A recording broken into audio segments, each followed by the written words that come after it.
बेटा 1 मिनट। जी बाबूजी। बेटा रोज रोज देखता हूँ, आप जाती कहाँ हो?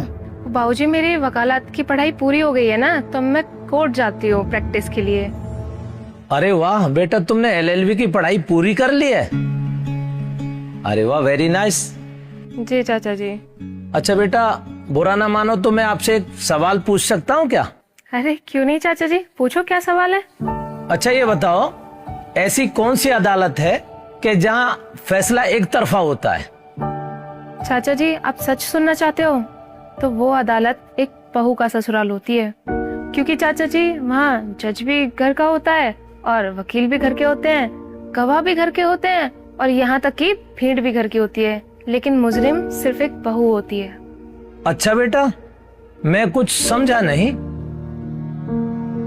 क्योंकि ना सबूत चाहिए, ना गवाही और ना बहू की बात सुननी, क्योंकि अदालत भी तो उनकी अपनी है ना, और अदालत के बाहर खड़ी भीड़ वो भी उनकी है। बहू अपने बचाव में कुछ बोल दे तो बहुत जुबान चलाने लगी है, और अगर मायके वालों को बताए तो घर की बात बाहर ले गई, और अगर मायके वालों से मदद मांगे तो मायके वालों ने इसे सर पे चढ़ा रखा है, और अगर मायके वाली बेटी के लिए आवाज उठाएं तो ऐसे बोलते हैं कि जी अपनी बेटी को समझाओ, हमारे घर को खराब कर रही है ना अजीब अदालत चाचा जी, जहाँ बहू को हर बार कटघरे में खड़ा कर दिया जाता है। कभी ये नहीं पूछा जाता कि तुम्हारी गलती थी क्या, ना कभी ये पूछा जाता कि तुम पूरे दिन रोई क्यों, और बस ये पूछा जाता है कि तुमने जवाब क्यों दिया, अपने मायके क्यों गई और अपने घर वालों को क्यों बताया, और तुम्हारी हिम्मत कैसे हुई तुमने इतनी ऊंची आवाज में बात की। लेकिन कोई ये नहीं पूछता कि तुम्हें इतना मजबूर किसने किया कि तुम्हें अपने घर पे फोन करने की जरूरत पड़ गई या इतनी ऊंची आवाज में बात करने की जरूरत पड़ी।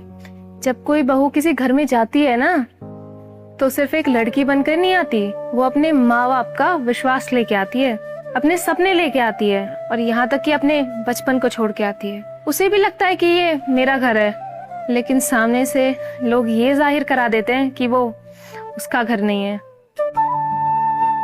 चाचा जी इस तरह के केसेस मेरे पास हर दिन आते हैं, और अब तो मुझे भी ऐसे लगने लगा है कि शादी करना तो सबसे बड़ी बर्बादी है।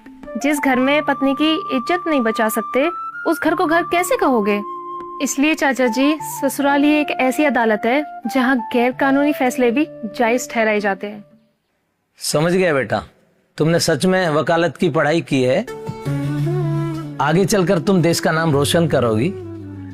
God bless you. ठीक है चाचा जी, मैं चलती हूँ, लेट हो।